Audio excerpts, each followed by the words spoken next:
अस्सलाम वालेकुम नाज़रीन, सिंध जखनी जी ख़बरुनि जो सिलसिलो जारी है। तव्हां सां जाम नवाज़ अली मां ख़बर शेयर कंदा हलूं। जाम नवाज़ अली नवाबाद थान जे हद देश 52 में ॻोठ असद अली लस्काणी में हिकु अफ़सोसनाक वाक़ियो थियो आहे, जंहिंमें शादीशुदा औरत घरू अणबत जे करे ज़हर पी छॾियो। जॾहिं त औरत खे जाम नवाज़ अली अस्पताल नियो हुयो, पर डॉक्टर न हुजण करे वारसनि वटि टंडो आदम नियो पियो वञे त औरत रस्ते में ई दम धणी हवाले करे छॾियो।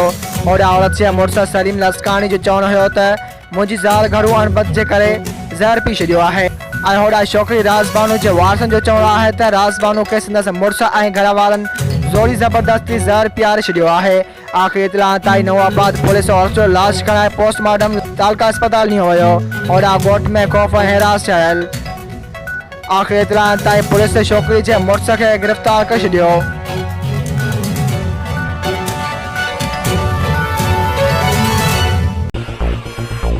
वधिक ख़बरूं ॾिसण लाइ विज़िट कंदा असांजी वेबसाइट www.sindhajraknews.com।